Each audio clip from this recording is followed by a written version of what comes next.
A gente vai falar um pouquinho da prosa, né?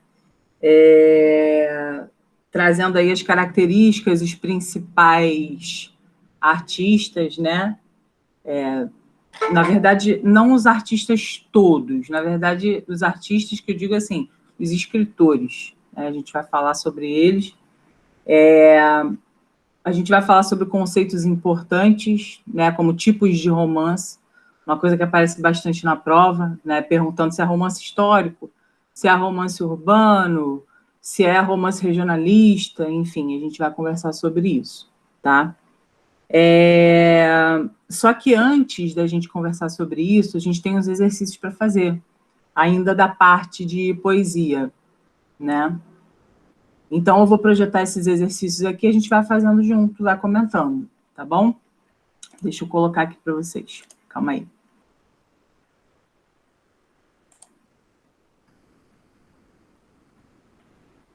Eu dei uma aula antes, só fechando aqui, que a aula que eu dei não tem nada a ver.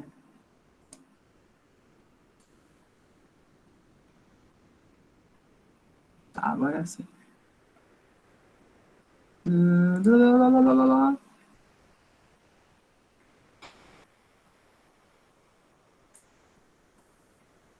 Milena, ontem eu estava falando contigo, minha mãe chegou no meio do nada querendo comprar coisa do Mercado Livre, tu acredita? Tu escutou? Não escutei. Eu ouvi até você falando com ela, mas não escutei, não. Só Jesus. No meio do áudio, chega a velha querendo comprar coisa.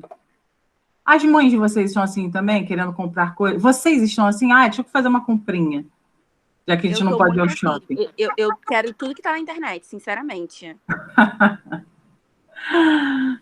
Meu Deus, pior momento, né? Pior momento pra gente comprar coisa, a gente tá querendo comprar coisa. E são umas coisas, tipo, que não vai ter, que eu não vou usar pra nada. Eu vou usar um dia e vou esquecer.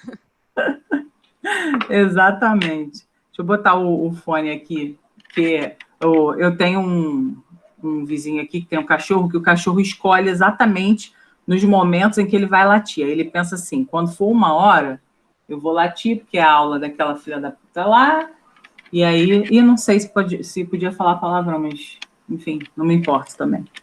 Qualquer coisa o YouTube vai censurar e eu vou dizer que esse vídeo não é para criança. Bom, vamos lá então, pessoal. Vou apresentar aqui para vocês, para a gente começar a fazer. Tá? Vocês estão vendo aí?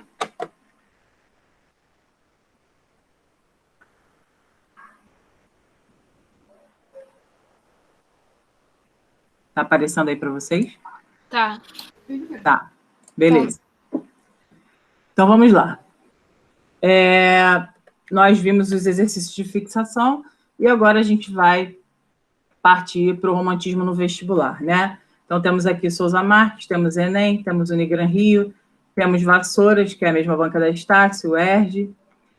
Depois vamos falar da prosa e, por fim, temos o UERJ de novo e o Unigran Rio de novo, tá?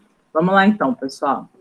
Baseando-se na leitura do texto de Álvares de Azevedo, assinale a única alternativa incorreta. Bom, então, diferente de tudo que a gente está acostumado, na verdade, ele quer a errada e não a certa. Então, vamos ter 4 certas e 1 errada, tá? Vocês se confundem quando o enunciado é assim? Fala para mim. Que tende a dar uma confusãozinha, uma bugadinha no cérebro, não dá, não? Eu sempre, inclusive, quando eu te mando dúvida, é sempre sobre isso, né? Aí você grita comigo, é incorreta, tá? Só para lembrar um detalhe, é incorreta que está pedindo. Você deve, eu imagino vocês do outro lado, tipo assim, putz, caraca, caralho, puta merda, olha só o que eu tô fazendo. Eu respondi a parada o contrário do que pediu. Eu juro, eu imagino vocês, tipo, olhando assim, putz, se xingando. E o engraçado é que eu falo, já, tem mais de uma opção certa. E tá pedindo incorreta. Exatamente, como se fosse assim, a revolta do mundo, né? Mas é óbvio, tá pedindo a incorreta, então vão ter 4 certas. Mas vamos lá. Junto a meu leito, com as mãos unidas, olhos fitos no céu, cabelos soltos, pálida sombra de mulher formosa, entre nuvens azuis, pranteia orando. É um retrato, talvez. Naquele seio, porventura, sonhei douradas noites. Talvez sonhando, desatei sorrindo, alguma vez nos ombros perfumados, esses cabelos negros, e em delíquio, nos lábios dela, suspirei tremendo. Foi-se minha visão, e resta agora aquela vaga sombra na parede. Fantasma de carvão e pó cerúleo, tão vaga, tão extinta e fumarenta, como de sonho o recordar incerto. Então, olha só. Nós temos aqui algumas concepções sobre esse texto e temos de marcar a opção errada. Então, vamos lá. Considerando os aspectos temáticos e formais do poema, pode-se vinculá-lo ao segundo momento do movimento romântico brasileiro, também conhecido como geração do spleen ou mal do século. Geração do spleen, gente, spleen é tédio, né? Então, é geração do tédio ou mal do século. Letra B. A presença da mulher amada torna-se o ponto central do poema. Isso é claramente manifestado pelas recordações do eu lírico, marcado por um passado vivido, que sempre volta em imagens e sonhos. Letra C. O texto reflete um articulado jogo entre o plano do imaginário e o plano real. Um dos elementos, entre outros, que articula essa construção é a alternância dos tempos verbais no presente e no passado. Letra D. Realidade e fantasia tornam-se a única realidade no espaço da poesia lírica romântica, gênero privilegiado dentro desse movimento.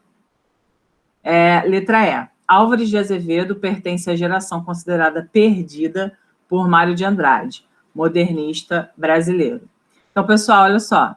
Quais são as certas que a gente lê assim de cara que a gente pode tirar porque são certas?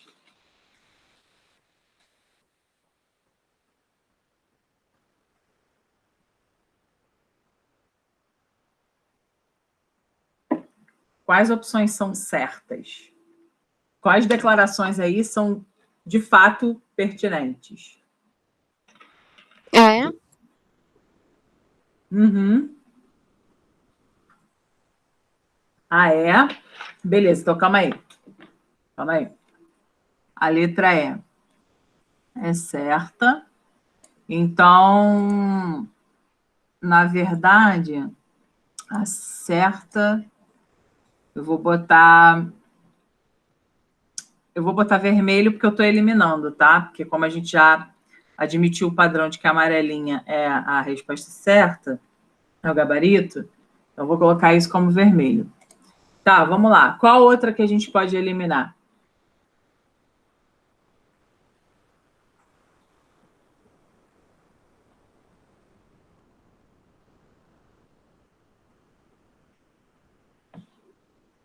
A. A letra A, porque a letra A está certa, né? Considerando os aspectos temáticos e formais do tema, pode-se vinculá-lo ao segundo momento do movimento romântico. Verdade. Também conhecido como geração do spleen ou mal do século, que é a geração do tédio ou mal do século. Verdade. Vou eliminar também. Beleza. O que mais? Eu vou voltar aqui um pouquinho, tá? Eu vou voltar para a gente ler de novo. Junto a meu leito, com as mãos unidas, olhos fitos no céu, cabelos soltos, pálida sombra de mulher formosa entre nuvens azuis, pranteia orando. É um retrato, talvez. Naquele seio, porventura, sonhei douradas noites. Talvez sonhando, desatei sorrindo. Alguma vez nos prantos perfumados, esses cabelos negros e em delíquio, nos lábios dela, suspirei tremendo. Foi-se minha visão. E resta agora aquela vaga sombra na parede. Fantasma de carvão e pó cerúleo, tão vaga, tão extinta e fumarenta, como de um sonho o recordar incerto. A gente percebe aqui, né? Ele fala, olha só, junto a meu leito com as mãos unidas, olhos fitos no céu, cabelos soltos, pálida sombra de mulher formosa entre nuvens. A mulher está entre nuvens azuis, tá? está orando. Aí ele fala, é um retrato talvez. Naquele seio, porventura, sonhei. Aí quer dizer, ele fala, uma coisa é tal, tal. Aí agora ele começa a sequência de passado. Desatei, sorrindo, suspirei, tremendo, foi-se a minha visão.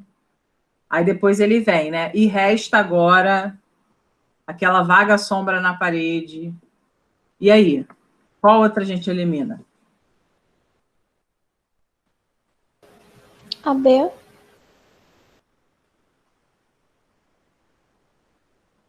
Desculpa, deixa eu refazer a pergunta. Qual das outras está certa? Que a gente pode, com base nisso que a gente viu agora.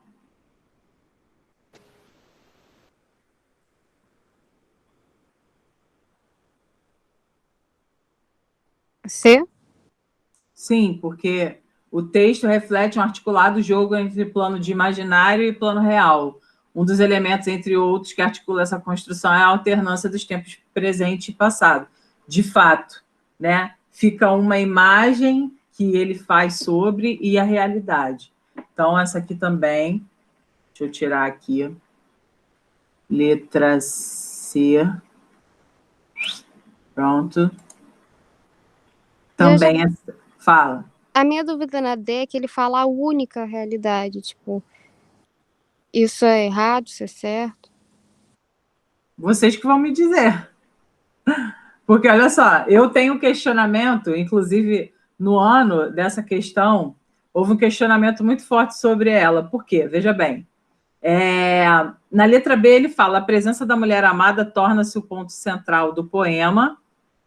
Isso é claramente manifestado pelas recordações do eu lírico, marcado por um passado vivido que sempre volta em imagens e sonhos, né? Você tem essa questão. Eu não acredito que o ponto central seja a presença da mulher. Eu não acredito nisso. Por isso, eu marcaria essa letra B como gabarito. Não é a presença da mulher, na verdade, é a falta dela, né? Como se a mulher tivesse morrido. Beleza?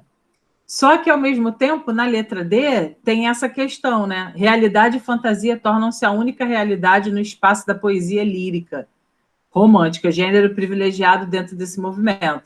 Então, o que acontece? Realmente, quando a gente estuda a segunda fase do romantismo, a gente vê que tem muito de passado, de fantasia, justamente porque eles se evadiam muito da realidade. Então, fica a presença desses dois, realidade e fantasia, né? Eu acho problemático colocar que é a única realidade no espaço da poesia lírica, embora seja, assim, 99%, tá? Mas, o que acontece? A gente já conversou antes. Gabarito nem sempre é aquilo que o nosso coração espera do ponto de vista da perfeição, né? Então, assim, a Souza Marques admitiu essa questão com o gabarito letra B de bola, dizendo que essa letra B era errada, visto que a presença da mulher amada não é o ponto central do poema. Então, se ela considerou a letra B como gabarito, então é porque é D, aos olhos da banca, né, como era uma coisa majoritária, 99%, eles colocaram essa ideia de única. Mas eu chamo a atenção de vocês. Nesse caso aqui, a gente pode fazer um questionamento, porque 99% não são 100%. Eu não sei o que vocês marcariam. O que vocês marcariam entre B e D? Fala para mim.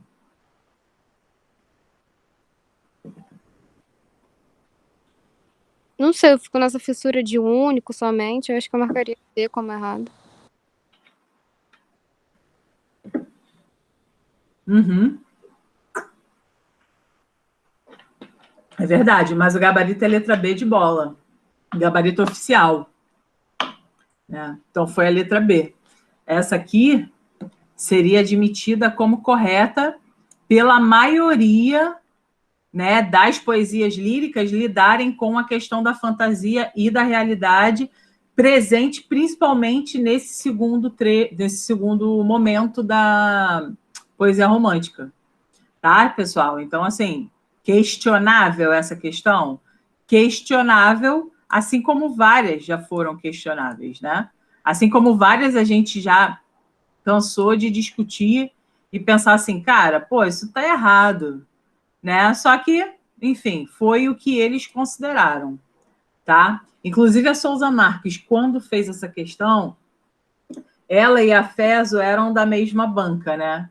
A Souza Marques hoje, ela caminha sozinha no vestibular, porque hoje em dia ela não se une mais à Feso. A Feso agora se transformou na banca da UERJ, né?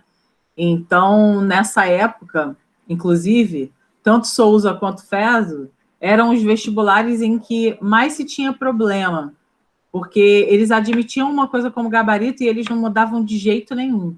A gente já sabe que a banca da Unigran Rio é uma banca que, se você provar, né, a situação ali, você consegue alterar a resposta. Como eu mesma já fiz, já fui com os meus alunos a Caxias mudar gabarito de gramática e de literatura porque estava errado. Mas a banca da FESO, a antiga banca da FESO e a atual banca da Souza Marques, não são bancas que gostam muito de permitir que o aluno discuta, não, tá, pessoal? Então, fica aí a reflexão sobre esse tipo de questão que você pode encontrar na particular, tá?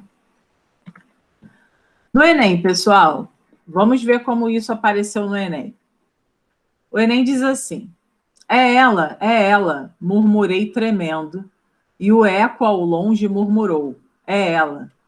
Eu a vi, minha fada, aérea e pura, a minha lavadeira na janela. Os versos acima são de Álvares de Azevedo e constituem um exemplo, letra A, da idealização romântica da mulher amada, letra B, do intimismo sentimental de sua lírica mais pura, letra C, do fatalismo e da morbidez que dominaram seus versos, letra D, da veia irônica que caracteriza parte de sua obra, letra E, de timidez diante da típica musa da adolescência romântica. Então, vamos lá, calma, ó. É ela, murmurei tremendo. E o eco ao longe murmurou. Se é o eco, não foi o eco que murmurou, né? É porque o eco é o retorno da sua própria voz. Então, disse a ela. Aí ele falou: eu a vi, minha fada aérea e pura, a minha lavadeira na janela. Ele está construindo essa metáfora, né? Bem-humorada, para falar da mulher, tá? E aí, o que vocês marcam como gabarito, com base nessa análise?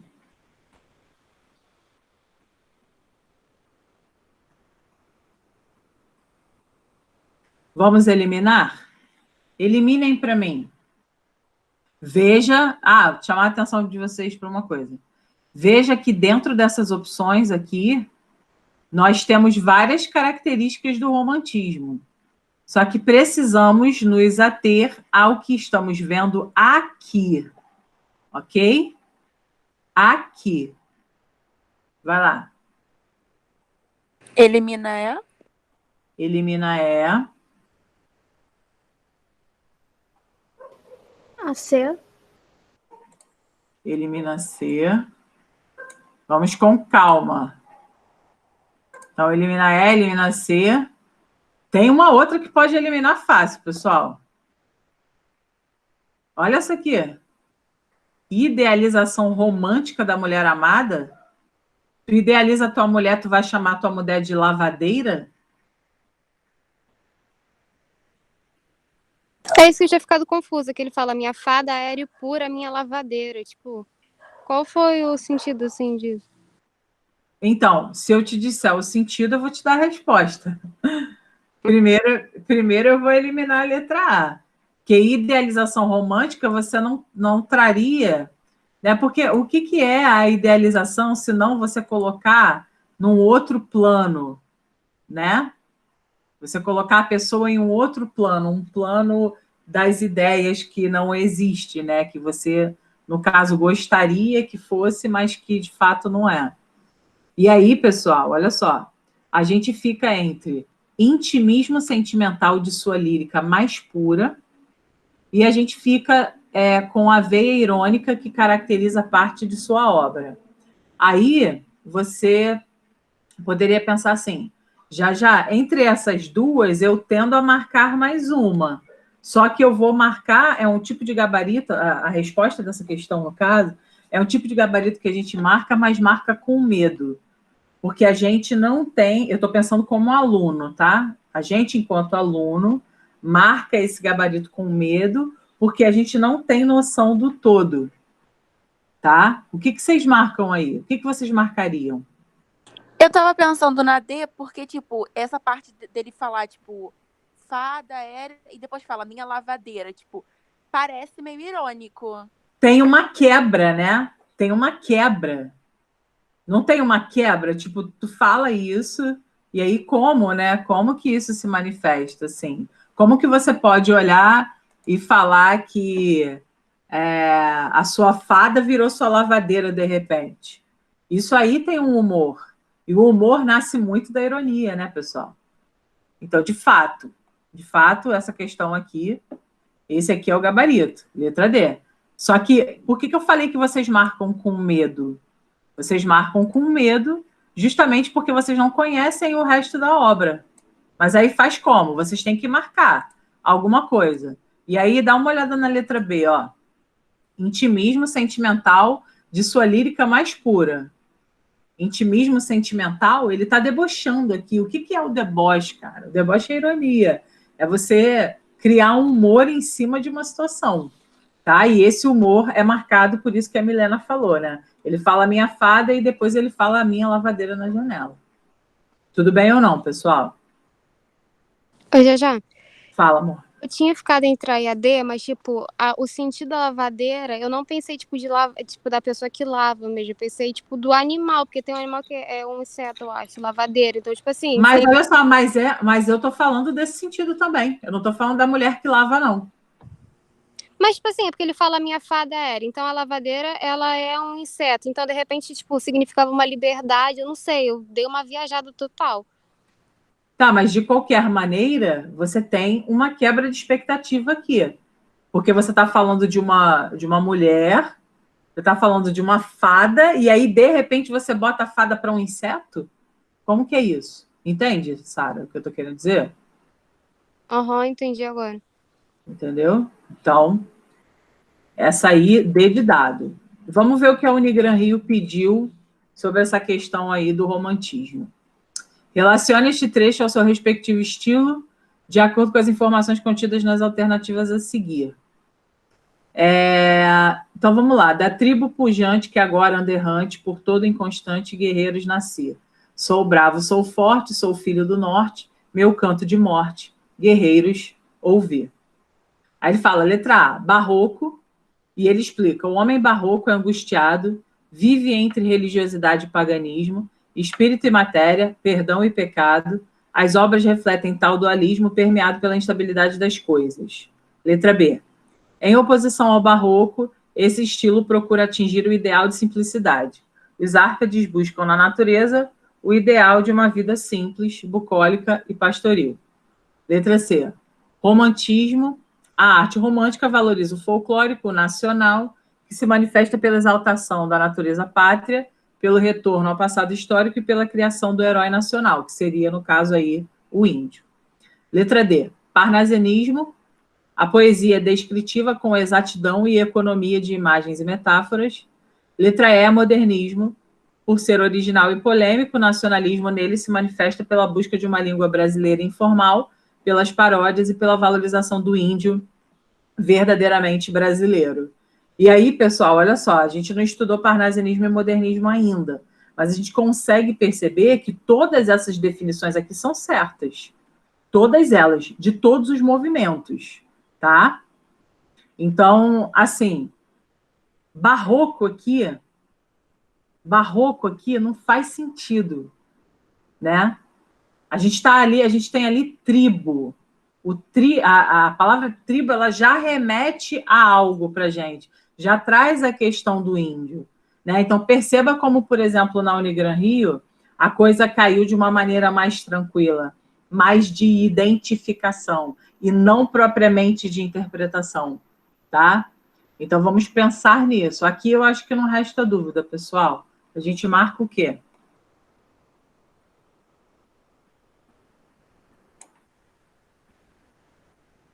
C de casa, não é isso?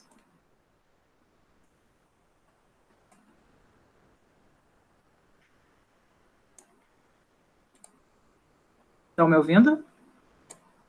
Sim. C de casa não tem nem o que questionar aqui, tá, pessoal? Aqui a gente tem uma referência, ó, a referência do herói nacional. Beleza? Aqui, ó, bravura, fortaleza. Ele ouve o canto de morte, mas ele não desiste mesmo assim, ele vai para cima, né? A ideia da coragem. Então, romantismo mesmo, não tem muito para onde correr. E essa aqui, que é da Banca da Estácio, da UERJ, de Vassouras e da FESO, ela tem a Canção do Exílio, de Gonçalves Dias, que quando a gente fala de romantismo, a gente fala muito nesse poema. A gente, na verdade, está muito saturado já nas provas de lidar com esse poema, mas há sempre algo a se perguntar sobre, né? Então, vamos lá. Minha terra tem palmeiras, onde canta o sabiá, as aves que aqui gorjeiam, não gorjeiam como lá. Nosso céu tem mais estrelas, nossas várzeas têm mais flores. Nossos bosques têm mais vida, nossa vida mais amores. Não permita, Deus, que eu morra sem que eu volte para lá, sem que eu desfrute os primores que não encontro por cá, sem que ainda aviste as palmeiras, onde canta o sabiá. E aí, né? Essa questão é bem antiga. A gente pode pensar, ó, ela é tão antiga que ela tinha até letra E na banca. Então vamos lá. Em relação à Canção do Exílio, é correto afirmar que, letra A, exalta a natureza brasileira em sua fauna e sua flora, destacando-se pela temática regionalista. Letra B, se trata de um soneto clássico que celebrizou o poeta como um dos mais importantes do romantismo brasileiro. Letra C, é um canto de amor à pátria e teve alguns de seus versos incorporados à letra do hino nacional. Letra D, as estrelas e as flores referidas na segunda estrofe simbolizam a falta de preocupação com problemas do período colonial. E letra E, os versos da última estrofe acentuam o sentimento de exílio e expressam o desejo do poeta de morrer em Portugal. Então, diz para mim quais você elimina aí.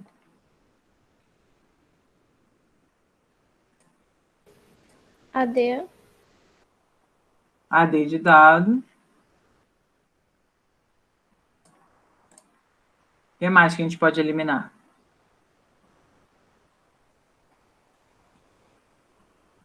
Cuidado com essa questão, que ela traz várias... Ela mistura informação errada com informação certa.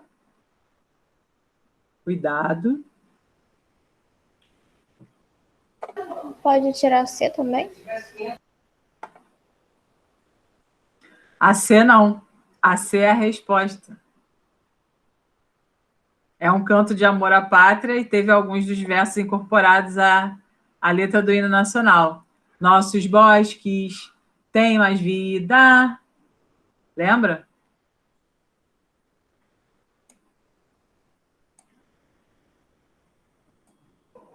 E aqui, ó, exalta a natureza brasileira em sua fauna e sua flora, destacando-se pela temática regionalista. Não é temática regionalista, é temática nacionalista da nação inteira e não de uma região em específico, tá? Se trata de um soneto, não é um soneto. Soneto é aquela estrutura 4-4-3-3. E os versos da última estrofe acentuam o sentimento de exílio e expressam o desejo do poeta de morrer em Portugal. Não. Tá? Então, errada também letra C, nosso gabarito. Deixa eu só fazer uma coisa aqui, que eu não sei se eu... Ah, marquei, tá certo. Achei que não tivesse marcado em vermelhinho e amarelo as próximas...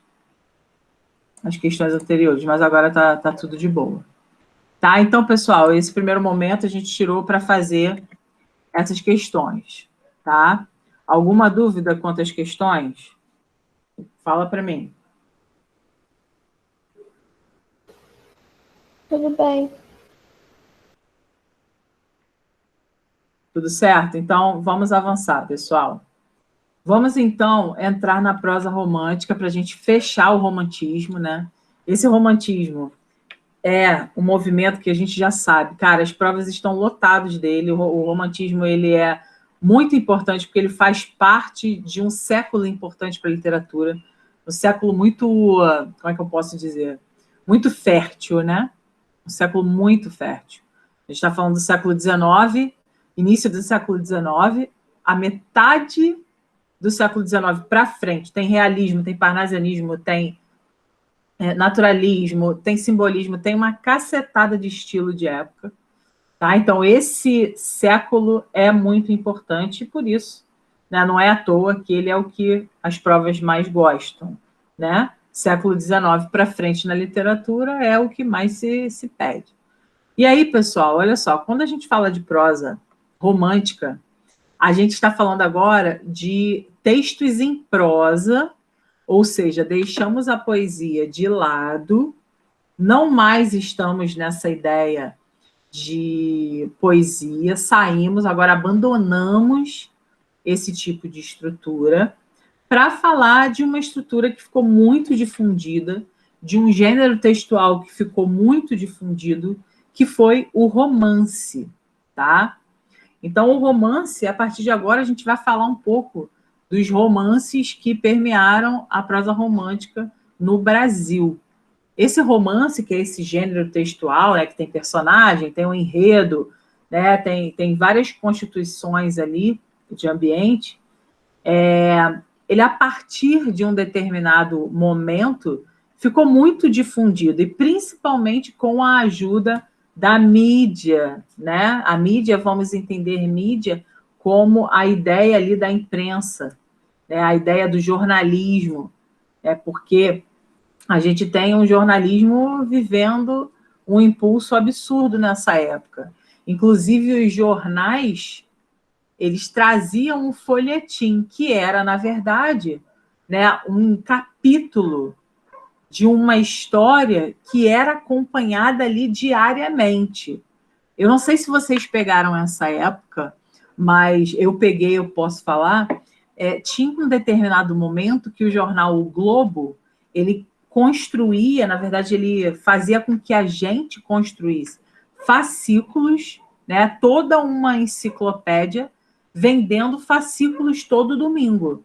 Então, a gente comprava o jornal, pagava mais alguma coisa e pegava um fascículo. Esse fascículo ia formando uma grande enciclopédia. Inclusive, eu tenho várias em casa, porque todo domingo, né, minha mãe comprava e comprava para mim o fascículo. No caso, eu tenho fascículo de língua portuguesa, que formou uma enciclopédia ali, né, da língua portuguesa, que formou uma enciclopédia de biologia, do Atlas humano, do Atlas geográfico, da questão também do corpo humano. Então, isso era muito comum. Vocês chegaram a pegar essa época? Vocês já viram ou ouviram pais de vocês falando sobre isso? Fala para mim. Eu já ouvi, mas acho que eu nunca peguei um.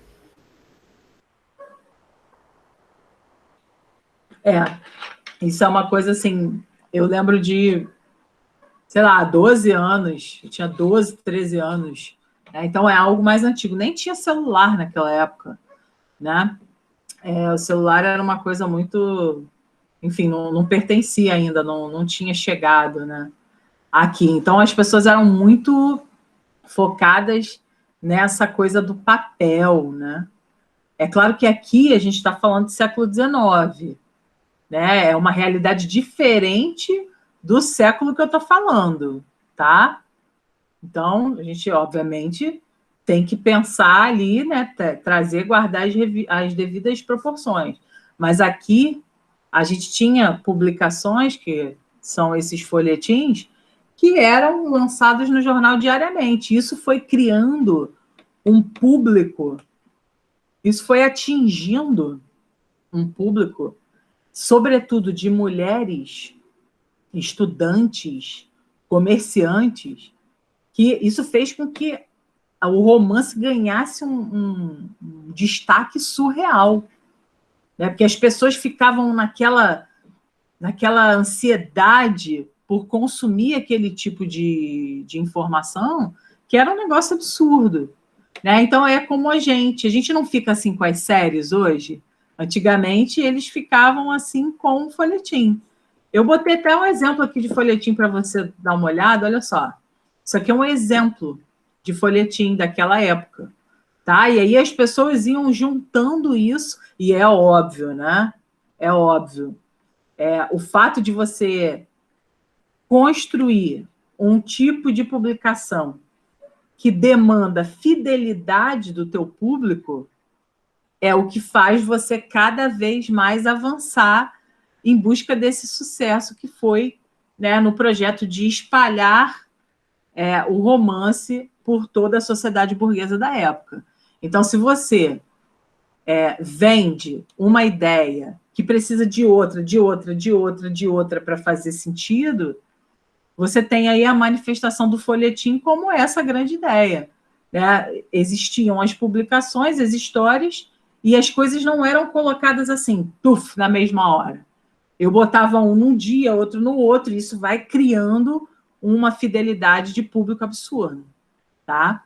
Esse exemplo aqui do folhetim para você perceber como que era né? A gente escuta sempre falar, mas às vezes pode cair numa prova, uma demonstração disso, provas tipo Enem, por exemplo, que são muito visuais, e aí você já tem a noção de como que era, tá?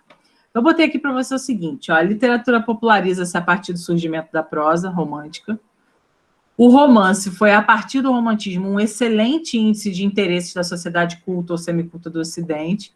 A sua relevância no século XIX seria comparada hoje à do cinema e à da televisão, né? Então, você pensa o que é o cinema hoje. Você pega o que é a difusão desses romances por meio do folhetim lá no século XIX. Então, quando você pensa no cinema hoje, fala assim, caraca, hoje o cinema é algo incrível, né? A gente, quando estava vivendo uma vida normal, a gente ia ao cinema toda semana, né? Ou pelo menos uma vez por mês, pelo menos eu, né? Eu consumo muito esse tipo de arte, então eu ia ao cinema toda semana, uma coisa clássica para mim, né? Então, pensar na importância disso e fazer, né, um percurso no tempo, pensando no que foi a prosa romântica naquela época, putz, pelo amor de Deus, era um verdadeiro sucesso naquela época. Como gênero textual, temos uma estrutura em prosa, que é justamente isso, né? É esse tipo de texto que se utiliza de um grande enredo dentro de um ambiente, aproveitando toda a linha, né? Não se dividindo naquela categoria que a gente estudou até agora, de verso, tá? Normalmente longo, que desenvolve vários núcleos narrativos, organizados em torno de um núcleo central que narra fatos relacionados a personagens numa sequência de tempo relativamente ampla e em determinado lugar, tá?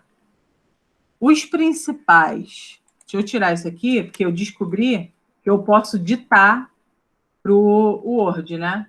Eu posso ditar para o Word. Vocês sabiam disso? O Word e o PowerPoint permitem que você dite, ao invés de digitar. Só que quando você dita, vem essas merdas, esse A craseado aí que não tinha que ser craseado. Então, vamos lá. Os principais fatores que explicam o aparecimento e o desenvolvimento do romance no Brasil são: primeiro tópico, o espírito nacionalista cobrando uma cor local para os romances. Gente, quem já fez prova de vestibular, ou quem é mais atento nesse tipo de coisa, quem faz muita questão, já deve ter visto esse conceito de cor local. a pergunta é: o que significa cor local? O que vocês acham que significa cor local? Tainá fala para mim, Érica, se tiver aí, fala para mim, Sara fala para mim, Inara fala para mim. Quem mais tiver aí? Se vocês já ouviram falar, esse conceito de cor local já caiu na Unigran Rio, não tem muito tempo, acho que tem uns 2 anos. Já caiu na UERJ, já caiu no Enem. O que significa cor local dentro da literatura?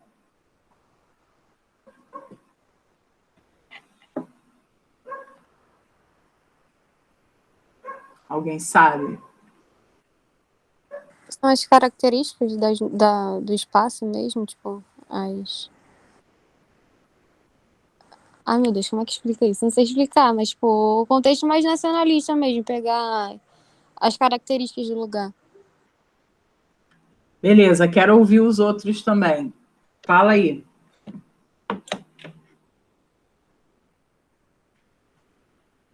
Eu acho que é, tipo, deixar mais com a cara do lugar, tipo, não sei explicar. Não sei, tipo, colocar de uma maneira... Porque não adianta a gente colocar aqui no Brasil um estilo de romance que as pessoas não vão se identificar porque são coisas que acontecem na Europa, por exemplo. Tipo, sei lá, não adianta a gente falar de um contexto que eles não estão inseridos. Eu acho que é isso. Falar de romances que fossem mais nacionais mesmo, tivessem mais a ver com o cotidiano. Com as nossas características aqui, né? Com a sua cultura, né? Com a sua cultura. Exatamente. É esse ponto, né? Esse ponto que você falou muito bem, que a Sara também falou. A ideia de você... E isso é uma coisa que eu preciso que você anote, tá? Se você vai fazer a prova da UERJ, da Unigran Rio, o Unigran Rio cobra isso também, bastante frequência, né? Você vai fazer o UERJ, Unigran Rio e Enem, é obrigação sua anotar isso, tá? Esse conceito de cor local na literatura diz respeito à introdução das características específicas daquele local que você quer, obviamente, retratar. Então, a gente está falando aqui de século XIX Brasil, a gente está falando de Rio de Janeiro, no geral, né? Não foi só Rio de Janeiro, mas, assim, no geral, o Rio de Janeiro teve muito mais voga, né? Porque muitos escritores falavam sobre o Rio. Mas a ideia de cor local é você trazer as características desses personagens, né, desses ambientes, dessas pessoas, desse tipo de cultura de um determinado local para a literatura. São as características específicas de um local que são trazidas para que exista aí o critério da verossimilhança. Não sei se você já ouviu falar, mas isso é um outro critério importante também, o UERJ adora, Vassouras adora, que é o fato de você trazer uma impressão de realidade. Então, a verossimilhança nada mais é do que a impressão de verdade que uma obra pode trazer para você. Quanto mais forte for a impressão de realidade, mais você vai aderir àquela obra, tá? Então, você fala assim, já, beleza, peguei que o conceito de verossimilhança é a impressão de verdade. Então, se não tem verossimilhança, não vai ter verdade, a coisa vai ser inverossímil, então. A coisa vai ser inverossímil. Então, existe o critério de verossimilhança, que é a impressão de realidade, e existe aquilo que é inverossímil. Beleza. Só que dentro desse critério de verossimilhança, nós temos a verossimilhança interna e nós temos a verossimilhança externa. Vamos entender a verossimilhança externa quando a história da obra casa com a nossa história. A história de nós, seres humanos, enfim, humanidade em geral. Vamos entender verossimilhança interna como sendo o sentido que parece muito real dentro de uma construção poética. Então, por exemplo, eu posso ter uma história que não é real para a gente aqui, para nós, mas que é extremamente real para um determinado tipo de produção.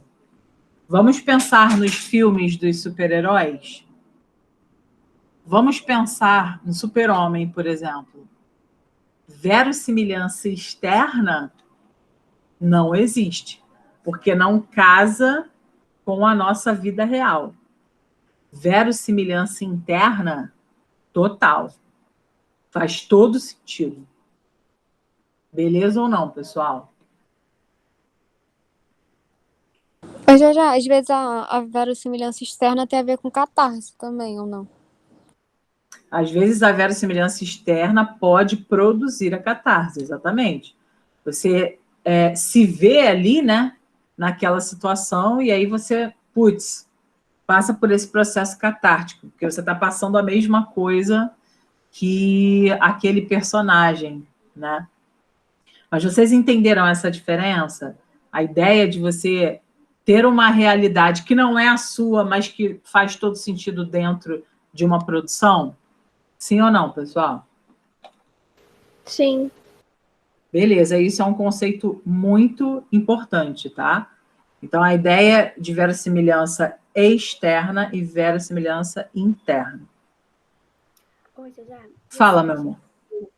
Esse negócio de cor local tem relação com o que muitos estudiosos acreditam que o romantismo foi o primeiro movimento a autenticar a literatura nacional aqui do Brasil, ou não, esse ponto não tem muita relação?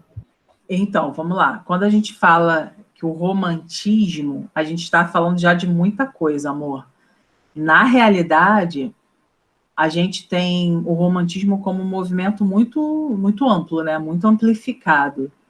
Se a gente tenta criar uma unidade romântica, a gente não consegue, né? Uma fase fala de uma coisa na poesia, a segunda fase fala de outra, a terceira fase fala de outra, e aí vem a prosa, e a prosa tem mais a ideia de trazer, né, a questão do regionalismo, do indianismo, dos costumes da burguesia, mas a gente sabe que alguns dentro do romantismo continuaram influenciados pela própria ideia de soneto que vinha da literatura europeia.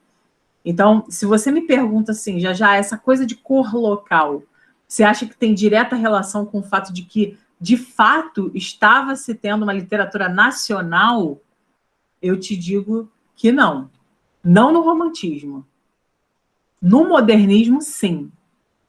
Eu acredito, e aí, né, enfim, isso é uma percepção, concepção minha, com base em tudo que eu estudei, obviamente, né, e no tudo que eu já li de literatura, a ideia de que nós só tivemos, de fato, uma literatura genuinamente brasileira no modernismo. Todo o resto continua a ser cópia da Europa. Pode ter certeza disso. O fato de você trazer a cor local para dentro de uma produção só vai revelar as características ali de uma determinada sociedade. Mas essas características são várias, né? Não adianta você trazer cor local se você ainda se manifesta estruturalmente como o soneto português prega, né? Como o soneto europeu, de uma maneira geral, prega, entendeu? Então, eu não diria que a cor local tem direta relação com o romantismo para se fixar enquanto projeto de literatura de fato nacional. Eu acho que o romantismo começou assim, mas ele não se encerrou. Tá entendendo, Júlia? Entendi. Se eu tivesse que falar de um movimento genuinamente brasileiro, falaria do modernismo. Esse sim. Porque esse se manteve muito, muito ligado à questão do povo em si, das características do nosso povo em si. Né? A gente falava ali no modernismo de informalidade, de como o povo fala no dia a dia. Você acha, sinceramente, Júlia, você acha que o nosso povo vai construir estruturas como essa aqui que você está vendo agora, que você leu lá de Álvares de Azevedo? Você acha que o nosso povo vai construir isso com o cenário que a gente tinha na época, sozinho, apenas as nossas produções, sem nenhum tipo de vínculo de ensino de literatura? Que a literatura é uma coisa nova, pessoal. A literatura, ela é uma coisa nova do ponto de vista do ensino, né? Pouco se tinha acesso a isso. Mulheres e estudantes passaram a ter acesso à literatura apenas no século XIX. Antes, a literatura era, na realidade, um artigo de luxo. E vou te falar, acho que continua sendo. Tanto é que não é tão difundida assim, né? Hoje, um pouco mais, mas também não é tanto. Eu diria que o modernismo, sim, veio com essa pegada para tornar possível, né, Júlia, a leitura de uma poesia. Um cara que pega uma poesia de Oswald de Andrade, cujo título é Amor e o verso é Humor, ele consegue ter acesso àquela poesia. Um cara que pega uma poesia parnasiana de Olavo Bilac, ele não vai entender nada. Entende, Júlia? Entendi. Então, acho que tem um pouco isso. Assim, espírito nacionalista no romantismo, se tinha em algum momento, mas falar que todo o movimento se caracterizou dessa forma e que, de fato, era genuinamente brasileiro, discordo, tá? Então, vamos lá. Número 2, o jornalismo vivendo seu primeiro grande impulso é a divulgação em massa de folhetins, como eu já havia falado com vocês. O avanço do teatro nacional, né, tornou-se aí o principal fator para o romance se desenvolver no Brasil, e os profissionais liberais e os jovens estudantes também, em busca de entretenimento, consumiam cada vez mais o romance. E aí, pessoal, olha só, a gente precisa pensar numa situação aqui. Vou até sair para falar com você. A gente precisa pensar no seguinte: a gente tem uma mania, né, que a gente precisa se desfazer dessa mania. A gente tem uma mania que é o seguinte: nossa, aquela novela é maravilhosa, porque, pô, que sacada do cara, né, falar sobre isso. Pô, ele teve uma inspiração para escrever a novela assim, pô, sensacional. Ou, o cara teve uma inspiração para escrever um texto tal no Facebook ou um livro tal para ser publicado. Nossa, que incrível. Gente, não nos esqueçamos. Eles vivem disso. Eles vivem de produções, de vender suas produções. Quem faz uma novela hoje, abordando as problemáticas que hoje a gente passa, é justamente o cara que quer vender a novela, que quer ganhar com a novela, que quer o patrocínio para a novela. Um cara que lance livros hoje falando sobre temáticas que nos interessem na contemporaneidade, faz isso porque isso vende. Então, a gente precisa parar de romantizar, às vezes, as coisas que são colocadas para a gente como, nossa, como ele é bom, ele está falando de uma coisa. Não, ele está falando de uma coisa, ele pode até ser bom, mas ele está falando de uma coisa porque essa coisa é comercial. Os caras vivem disso. Os caras aqui começavam a viver de vender livros. Então, obviamente, né, a burguesia que consumia pra cacete a ideia do romance, ela passou a consumir mais ainda, porque ela se viu o quê? Ela se viu retratada naquela obra. O romance tem muito disso, principalmente o romance urbano. A gente coloca, né, olha a ideia, olha a sacada. O escritor coloca todas as características ali de uma determinada sociedade, traz a cor local, traz os costumes. Cara, é óbvio que isso vai ser algo extremamente consumido. Porra, você consome aquilo que você pode ter algum tipo de identificação. Você não vai consumir aquilo com o qual você não tem identificação, sacou? A gente também tem que parar com a ingenuidade de achar que as coisas são feitas porque elas são feitas. Não, elas são feitas porque elas também são coisas comerciais, também vão ser vendidas.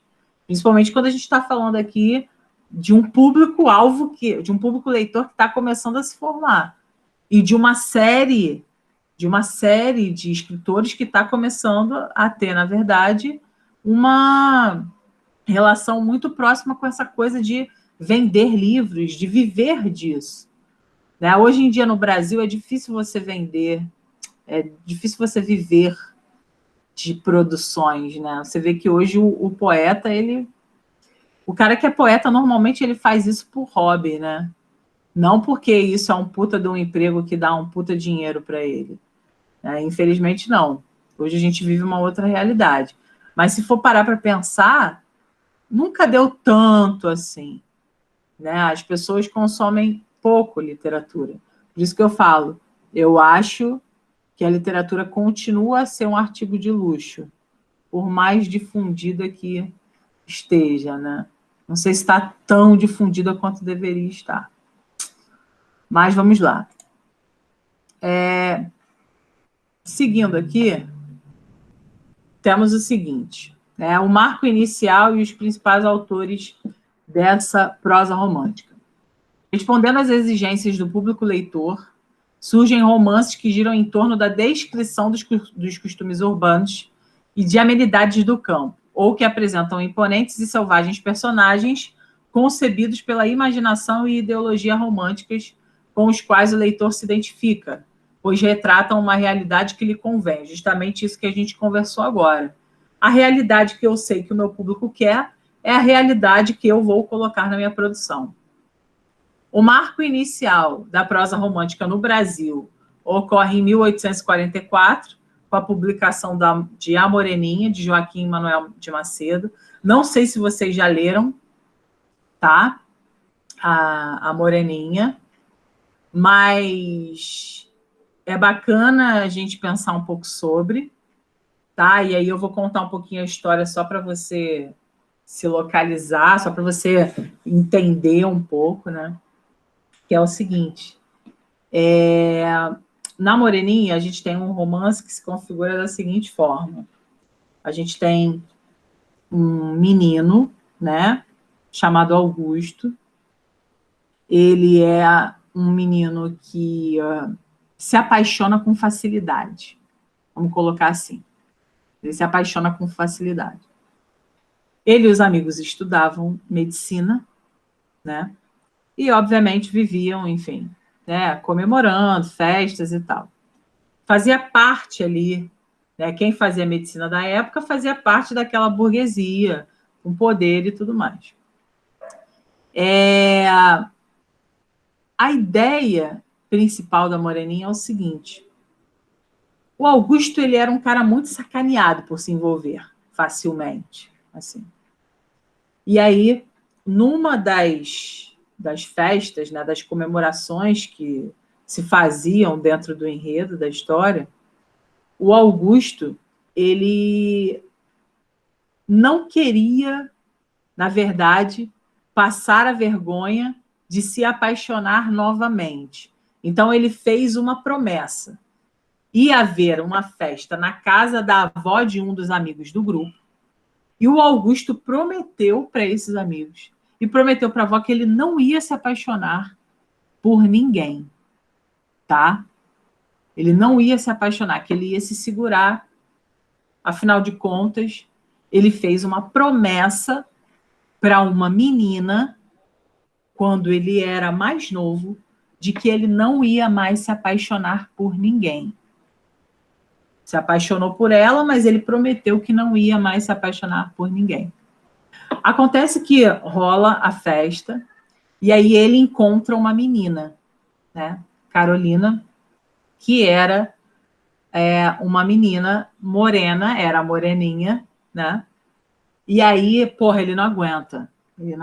Ele se apaixona pela Moreninha, ele fica louco, obcecado por ela.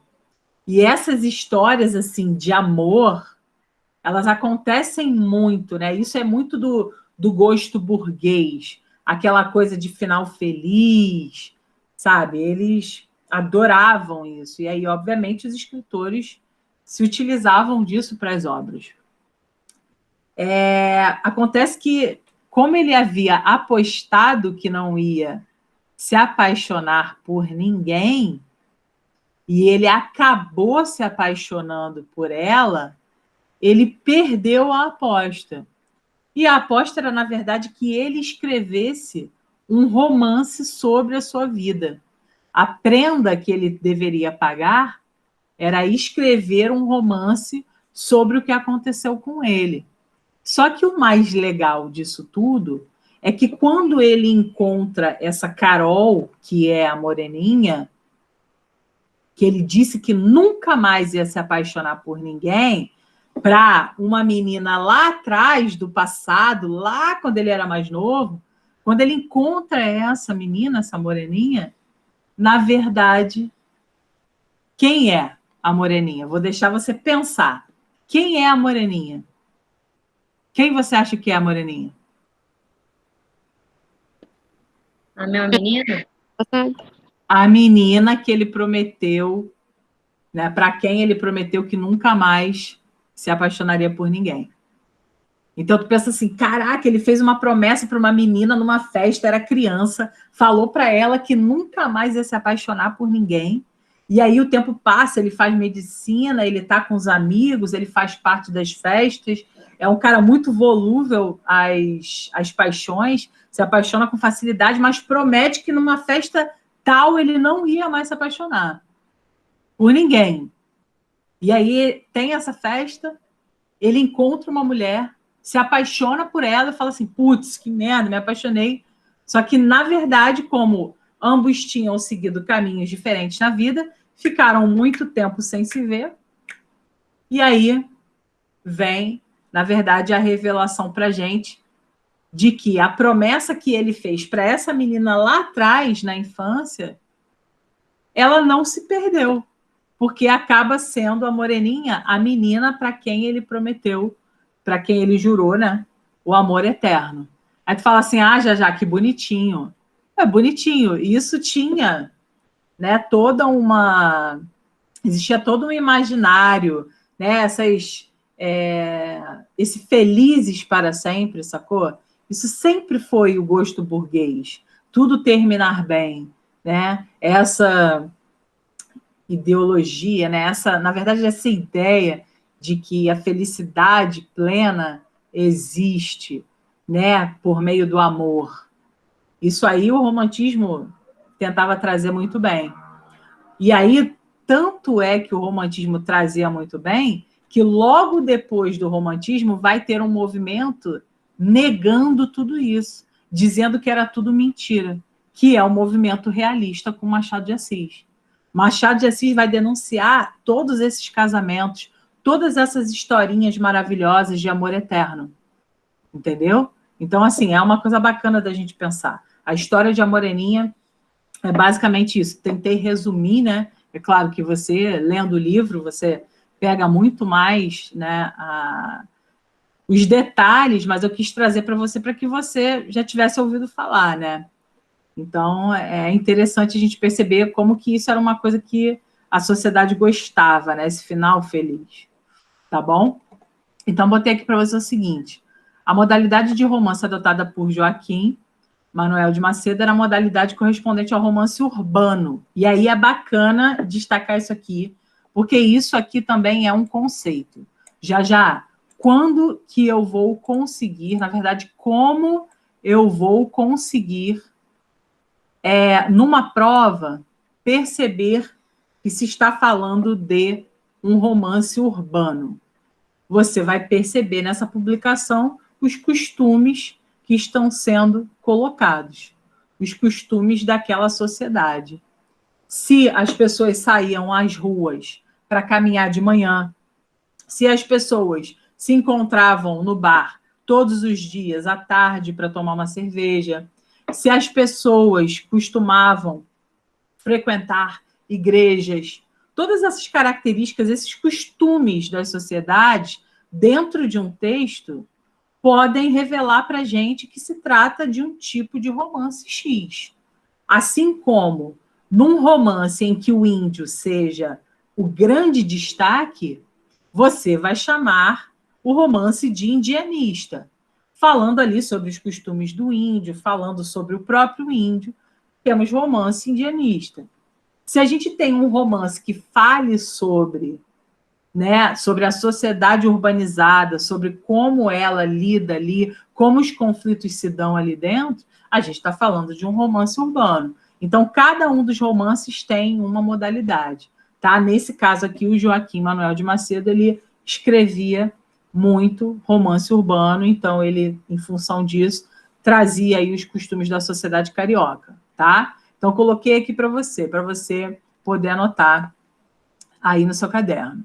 Romance urbano, o qual descrevia os costumes da sociedade carioca, suas tradições em linguagem simples e estilo fluente, com pequenas intrigas de amor, com o resultado mais esperado possível, o final feliz com a vitória do amor. Como essa história que eu contei para você da Moreninha, tá? Seus romances eram povoados de jovens estudantes, idealizados, moças ingênuas e puras, e outras figuras que perambulavam pela cidade do Rio de Janeiro. Aqui dentro mesmo de A Moreninha, você tem jovens idealizados, porque você tem a maioria ali cursando medicina. Nessa época, ser doutor, né, doutor em direito, doutor em medicina, doutor em engenharia, era o suprassumo. Ser advogado, ser engenheiro e ser médico, para essa sociedade, era tudo. E eu diria que isso ainda é comum na nossa sociedade. Eu acho que a gente ainda valoriza. Isso que eu ia falar, não é ainda? É verdade, é verdade. Ainda é. Não sei engenharia, mas direito e medicina com toda certeza. Beleza, gente? Então, isso é um ponto importante aí, né? A noção de romance urbano. Agora, falando um pouco de José de Alencar, o José de Alencar era o escritor mais engajado no projeto de literatura nacional. Além do indianismo, o que reflete o nacionalismo e a exaltação da natureza pátria, existe uma preocupação histórica nos romances. Dessa forma, podemos dizer que a modalidade de romance adotada por Alencar era correspondente ao romance indianista, regionalista, olha só que importante isso aqui, ó. Indianista, regionalista ou histórico. Então, José de Alencar era o mais engajado, gente, do ponto de vista de defender essa questão da cultura nacional, do projeto de identidade nacional. Tanto é que ele produziu Iracema, Ubirajara, ele fez várias produções para trazer o índio para a remetência maior daquela literatura. Então, a gente tem uma questão ali forte de um objetivo de construção de identidade. A gente tem um respeito à população indígena, que aqui estava, né? E a gente também tem um respeito para os costumes também da sociedade, porque ele também escreveu romance urbano, mas o foco dele era falar sobre o índio, falar sobre as regiões do país, tá? E falar sobre os fatos históricos que aconteciam. Por exemplo, Iracema é uma lenda de formação do Ceará. Então, isso é um fato histórico, né? Mas que dentro do próprio fato histórico se traz também a ideia indianista, porque Iracema é uma índia, né? É uma virgem dos lábios de mel, que tem cabelos mais negros do que as asas da graúna. Você já deve ter lido essa frase em diversas provas, né? Essa comparação, inclusive. Quando cai esse tipo de descrição, cai perguntando que figura de linguagem é essa, né? Porque ele fala que os cabelos são mais negros do que as asas da graúna, né? Então, a gente tem aí uma perspectiva histórica em função da formação do Ceará, e a gente tem a questão indígena muito forte aí. Quem já leu Iracema, muito provavelmente, teve grande dificuldade, porque a todo momento ele utiliza uma linguagem indígena. Ele traz elementos da linguagem indígena para dentro do texto. Então, você está lendo, de repente, você para e procura no dicionário o que é, porque você não conhece aquela palavra, porque aquela palavra é de uma tribo específica X. Inclusive, é um dos textos mais difíceis de se ler. Os alunos odeiam Iracema. É muito chato para os alunos ler Iracema, né? Porque é um texto muito carregado de termos indianistas, de termos indígenas. Mas isso a gente entende, porque faz parte de um projeto de construção de identidade. Então, é claro que eu vou trazer quem estava aqui antes, tá? E aí, Iracema mesmo, né, tem a questão do choque de culturas, as provas adoram essa ideia, porque tem o Martim, que é o colonizador europeu, que se une a Iracema, que é a Índia brasileira. E aí você revela, dentro da própria produção, você tem a revelação de vários choques de cultura presentes do colonizador, que vem europeu, para o colonizado, que é o brasileiro. Né? Seria uma maneira também dele demonstrar os impactos da colonização europeia aqui na nossa sociedade. Tá? Então, romances que lidam com essa percepção que a gente conversou agora são romances classificados como indianista, regionalista ou histórico. Lembrem-se que a questão regionalista é quando você traz bastante características de algumas regiões, tá? Então, uma produção que fale muito sobre os costumes do Nordeste, do Sul, do Norte, do Sudeste, certamente estão lidando com a perspectiva regionalista. O problema é que, às vezes, eles unem esses tipos de romance. E aí o aluno tem um pouco mais de dificuldade. Mas também não é complicado. Assim, você vai ler o trecho destacado para você e vai conseguir marcar naturalmente se você perceber que o cara está destacando mais costume de uma região do que falando de uma maneira mais ampla e universal. Tá? Então, José de Alencar. E agora o Manuel Antônio de Almeida, que foi um cara que meio que a gente chama até de precursor do realismo, porque, diferente dos outros, dentro da prosa, ele foi por um caminho completamente distinto, né? Ele publicou Memórias de um Sargento de Milícias, que é uma obra também muito importante para o romantismo brasileiro, mas que é uma obra que vai na contramão de tudo aquilo que tinha sido visto antes. Tá? Daqui a pouco eu vou contar um pouquinho para vocês. Mas botei alguns pontos aqui importantes. Manuel Antônio de Almeida publicou uma obra totalmente inovadora para a sua época, a qual pode ser considerado um verdadeiro romance de costumes do romantismo brasileiro, visto que abandona a visão da burguesia urbana para retratar o povo em toda a sua simplicidade. O Manuel não descreve apenas o ambiente, mas ele introduz juízos de valor. Então, é uma literatura que julga muito, né? É um tipo de literatura que, quando você lê, você consegue perceber as marcas autorais do narrador, beleza? Na obra Memórias de Sargento de Milícias, traz-se o conceito de herói picaresco, ou seja, aquele que está à margem da sociedade e muitas vezes considerado até mesmo um anti-herói. E aí, isso é engraçado, por quê? Porque se você para pensar, o Augusto, lá na Moreninha, ele era o destaque. Ele era um cara que se apaixonava com facilidade e tudo mais. Iracema é o destaque em José de Alencar. É uma índia brava, forte, corajosa, destemida. E aí, quando você vem para o Memórias de um Sargento de Milícias, você vem para um personagem chamado Leonardinho, que era um cara extremamente vagabundo, não gostava de trabalhar e justificava tudo isso em função da criação que ele teve. Então, a história é mais ou menos assim. Leonardinho é fruto de uma relação sexual que acontece num avião. Eu não sei se você já leu Memórias de um Sargento de Milícias, mas no livro se coloca que o pai e a mãe dele se conheceram no avião e quando ela saiu, a mulher saiu do avião, ela já estava grávida. Sente a rapidez do processo.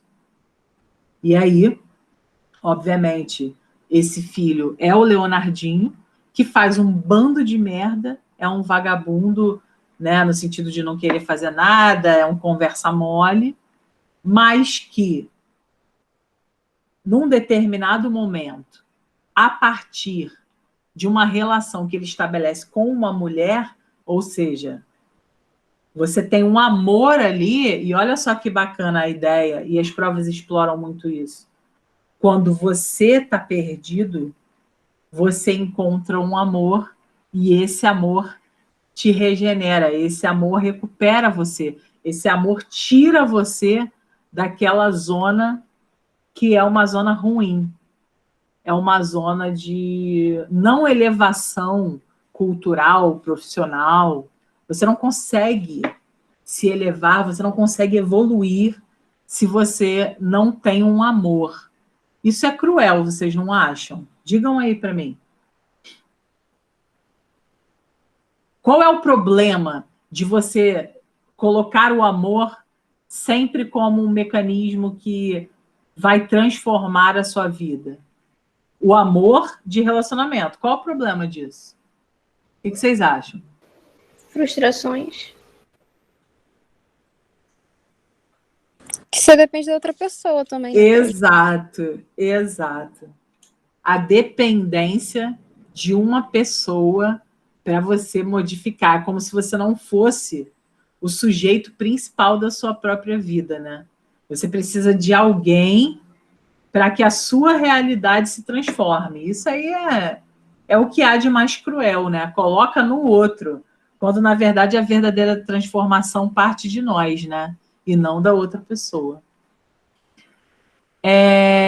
E aí, enfim, ele conhece uma mulher e aí ele se torna um sargento e tudo mais, e aí, enfim, né, ele conta a história, mas a ideia é que você precise de alguém para que essa pessoa possa te dar o start na mudança. Senão, sozinho, você não consegue. Você tende a ter o pior caminho possível, tá?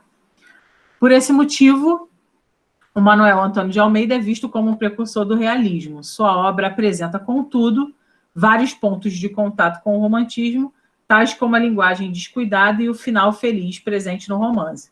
Então, veja, apesar de mostrar um homem vagabundo que não gosta de trabalhar, que é fruto de uma relação sexual casual, porque eles não eram casados. O pai e a mãe do Leonardinho, eles não eram casados, eles tiveram uma relação sexual no avião. Então, caraca, tu já pensa assim, caramba, relação sexual no avião, caraca, transar no avião, meu Deus. Tu já pensa assim, nossa, isso para a época, se hoje é uma situação, imagina para a época, né?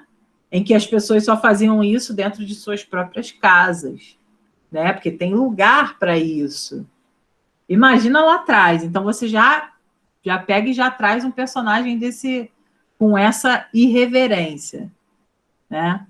Mas a gente já sabe que o final foi feliz, porque ele conheceu uma menina e sua vida mudou. Então, isso ainda guarda muito daquilo que a gente viu no romantismo, tanto, né, lá na poesia, quanto na própria prosa, por exemplo, com o Romance da Moreninha.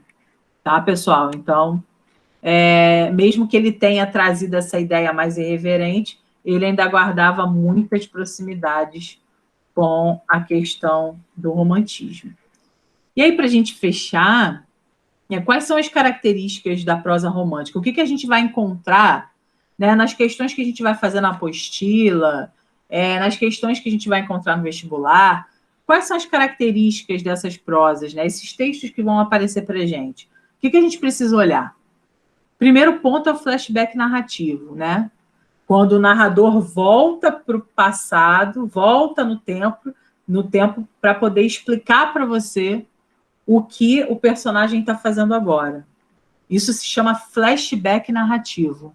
Esse nome é importante, tá? Porque nas questões, isso pode ser, né, uma inferência que você tenha de fazer. Por exemplo, no enunciado, de acordo com a característica da prosa romântica, denominada flashback narrativo, assinale a alternativa em que isso ocorre. Aí, se você não sabe o que é um flashback narrativo, você não vai acertar a questão. Você tem que saber que é essa volta no tempo para explicar uma ação do personagem no presente, tá? O amor como redenção. Lembrem-se disso que eu falei do Leonardinho. O amor sempre é visto como o único meio de o herói ou o vilão se redimirem e se purificarem. É sempre o amor, tá? Existe uma idealização do herói. O herói romântico é, em geral, um ser dotado de honra, ideais e coragem. Normal, né? Todo herói lida com isso. A idealização da mulher. Normalmente, as heroínas românticas são desprovidas de opinião própria, são dominadas pela emoção, obedientes às determinações dos pais e sonham com um príncipe encantado. Então, essa mulher aqui, meu amor, ela não existe mais, tá bom?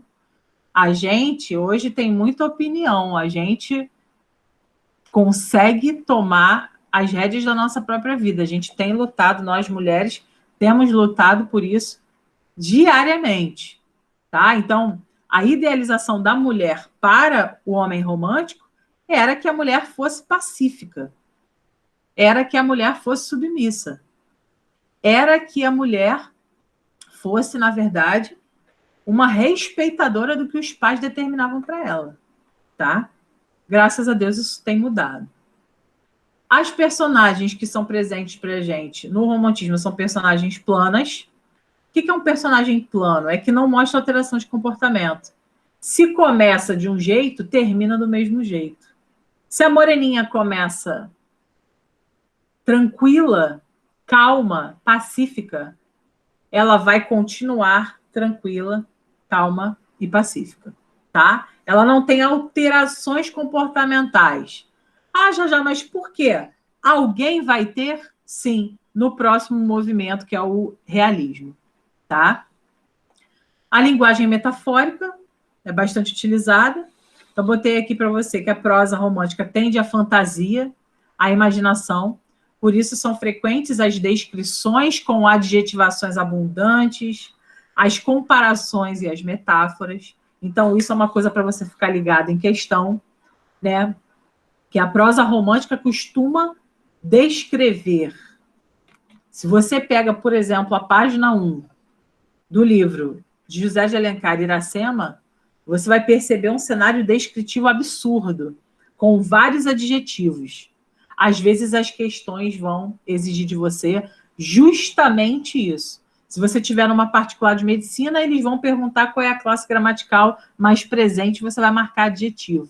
Se você tiver numa questão de UERJ, de Vassouras, ou do próprio Enem, você vai ter que analisar qual é a tipologia textual utilizada dentro daquela estrutura, qual é o movimento literário, o que aquele movimento literário traz ou trouxe para a população da época. Então, é mais ou menos assim. A matéria é a mesma, o que vai se perguntar que é diferente, tá? O impasse amoroso, desculpa que eu passei aqui.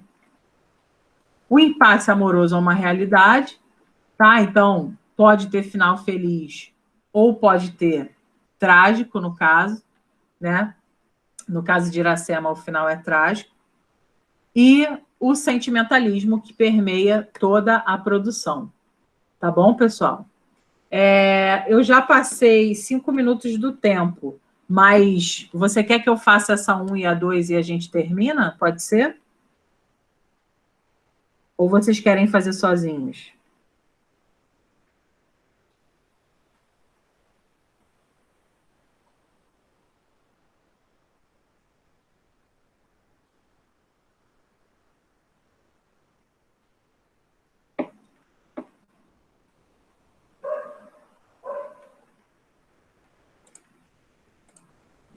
Pessoal?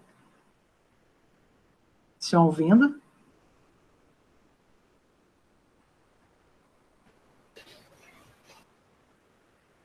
falhou, eu acho. Vocês estão me ouvindo? Eu tô. A pergunta foi, vocês querem que eu faça essas duas para a gente acabar o slide e acabar logo isso? Porque eu já passei do tempo. Nesses 5 minutinhos a gente faz essas questões ou vocês fazem em casa? Vocês que sabem. Porque vocês têm aula depois, né? Não quero atrapalhar vocês, mas digam aí. Como então faz? Pode fazer agora.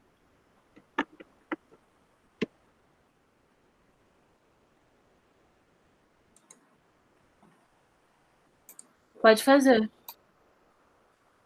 Beleza, então vamos fazer. Rapidinho.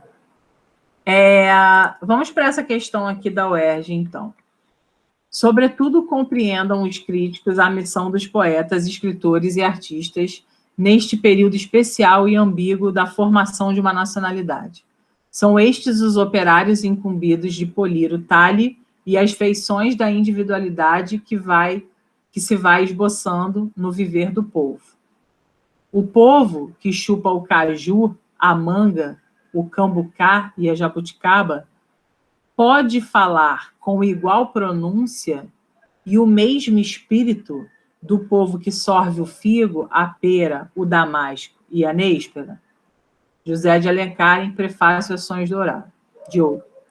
De acordo com José de Alencar, a caracterização da identidade nacional brasileira no século XIX estava vinculada ao processo de, letra A, promoção da cultura letrada, letra B, integração do mundo lusófono, letra C, valorização da miscigenação étnica, ou letra D, particularização da língua portuguesa. O que vocês marcam?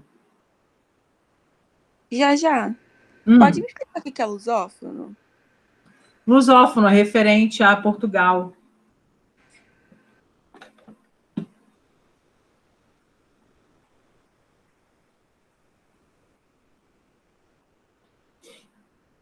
É aquele que fala português, né?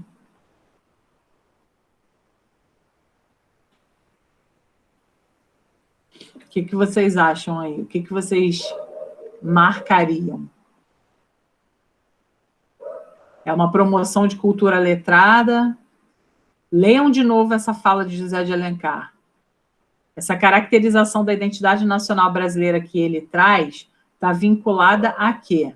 A promover uma cultura letrada, a integrar o mundo português, português-Portugal, no caso, né? A valorizar a miscigenação étnica ou a particularização da língua portuguesa? O que vocês acham? Ele fala assim, ó, o povo que chupa o caju, a manga, o cambucá e a jabuticaba pode falar com igual pronúncia e o mesmo espírito do povo que sorve o figo, a pera, o damasco e a néspera? Qual é a resposta dessa pergunta que ele faz? É sim ou não? Essa associação que ele faz. Acho que não, né? Que ele está falando das pessoas que têm mais dinheiro e das pessoas que têm menos dinheiro. Então aqui, na verdade, ele está particularizando, ele está fazendo uma particularização, né? Ele não está promovendo nada, ele não está integrando nada, ele não está valorizando miscigenação, né? Mas ele está particularizando a nossa língua aqui, até porque é o projeto de identidade nacional, tá? Nós temos que, com a nossa individualidade, formar a nossa nacionalidade e não sermos influenciados por aquilo que vem de outro lugar, tá? Então, vou marcar aqui. Isso tudo aqui é vermelho, tá? E essa aqui é a nossa resposta. Para terminar, pessoal, talvez julguem que isto são voos de imaginação. É possível. Como não dar largas à imaginação quando a realidade vai tomando proporções quase fantásticas, quando a civilização faz prodígios, quando no nosso próprio país a inteligência, o talento, as artes, o comércio, as grandes ideias, tudo pulula, tudo cresce e tudo se desenvolve. Na ordem dos melhoramentos materiais, sobretudo, cada dia fazemos um passo, e em cada passo realizamos uma coisa útil para o engrandecimento do país. Também José de Alencar. Veja como as provas gostam dele, veja como as provas trazem José de Alencar, e José de Alencar é o cara que mais tem ligação com a questão nacionalista, tá? E aí nós temos o seguinte ponto. No fragmento da crônica de José de Alencar, publicada em 1854, a temática nacionalista constrói-se pelo elogio a quê? O que ele está elogiando aí? O passado do Brasil, o progresso do Brasil, a inteligência do Brasil, a imponência da civilização ou a imaginação exacerbada do Brasil? Progresso? Não, progresso não. Progresso, desculpa, foi mal. Nossa, eu entendi regresso. Nossa, esquece. Progresso nacional, tá certo, tá certo. Progresso nacional, tá? Então, vamos pensar nessa realidade aí de Unigran Rio como sendo uma realidade mais pontual, né? Como sendo uma realidade que te dá um texto, você facilmente consegue perceber, e aí você vai para o progresso nacional, como o gabarito. Até porque ele fala, né? A civilização é composta por prodígios, e aí prodígios e tudo na nossa sociedade se desenvolve, tudo dá frutos, tá? Então, a gente está contribuindo aí com o avanço da nação. Beleza? Então, vou marcar aqui para você. Essa letra A está errada. É a vermelhinha. Esse progresso nacional é o nosso gabarito. E C, D e E é vermelhinho, porque estão errados, tá? Então, aqui, pessoal, a gente começou romantismo e terminou, graças a Deus. E na próxima aula a gente vê realismo, tá? Com Machado de Assis, e é mara, porque é muito a nossa realidade, tá? E aí a gente continua a conversar sobre literatura, tá? Amanhã tem oficina de redação e é lá que a gente se vê, tá bom? Já, você vai colocar agora esses slides na plataforma? Vou botar agora. Agora. Tá. Tá? Então Beijo. tá, pessoal. Um beijo enorme para vocês.